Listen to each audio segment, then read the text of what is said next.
Hello and welcome to Game of Box Office. Today we will take a look at the box office run of Gareth Edwards' Godzilla.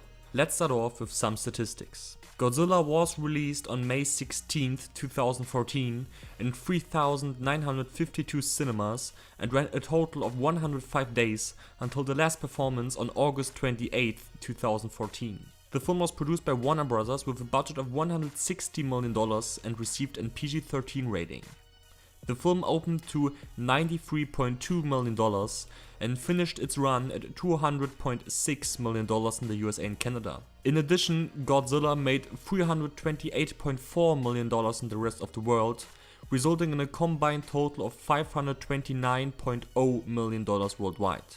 After Roland Emmerich totally destroyed the Godzilla franchise with his installment from 1998, the King of Monsters was declared a dead franchise out of the Asian market. So it took another 16 years until the next Godzilla movie was created outside of the Asian market. Warner Bros. Put their hopes into Gareth Edwards, a fresh young director whose only work until then was the independent low-budget sci-fi monster movie Monsters. With the enormous $160 million budget, Warner Bros. Took a big risk, since the franchise was so critically hurt box office wise from Godzilla from 1998. But never underestimate the King of the Monsters box office performance. The Godzilla movie from 1998 was horrible, indeed.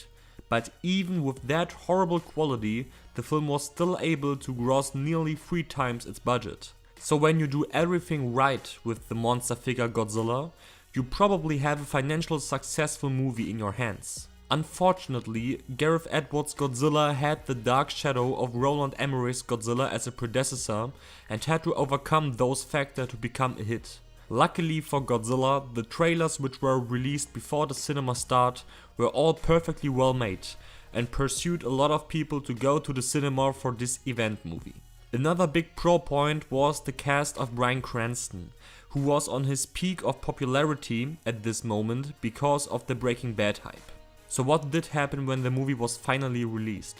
It opened huge, with $93 million, the biggest opening weekend ever for the King of Monsters. While most people were pleasantly surprised with the visuals and the monster fight scenes in the movie, the film had to face harsh criticism, with most people being pissed because first, Godzilla was featured well too last in the movie, second, the overall story was kind of dumb, and third, the trailers fooled the audience that Bryan Cranston will have a major part in the film, what he obviously had not after being killed with just 30 minutes or so into the movie. The film went on to fall hard and fast, with multiple drops of over 50%, sometimes even over 60% from weekend to weekend, and the film finally closed with a multiplier of 2.15. The last sign for the enormously front-loaded run of Godzilla is the 105-day long time it spent in cinemas. Very short for a movie of that size. While two big movies, X-Men Days of Future Past and Maleficent, opened right on the second and third weekend of Godzilla, they don't justify the movie's horrible performance over the long run. So what can we say in conclusion about Gareth Edwards' Godzilla? Well, all in all, the movie did not disappoint box office wise. The movie managed to gross its budget back 3.3 times and followed up to do great business with DVD and Blu-ray sales. So the film was definitely a financial success for Warner Bros., although it had Godzilla from 1998 as a predecessor. Also, the $200 million domestic total is not bad for the movie at all, and the opening weekend as well as the opening day were very good. It's just sad that the film had so much more potential at the box office. With the proper quality, Godzilla would have had the chance of grossing more than $300 million in the domestic market and more than $430 million in the overseas markets. But unfortunately, that did not happen. Overall, the Game of Box Office team rates Godzilla with the grade B. Our upcoming video will be an analysis about Deadpool, Age of Ultron, or a prediction about Independence Day resurgence. We hope you enjoyed this analysis. Be sure to hit a like and subscribe to our channel. You can also support us on the social networks listed below.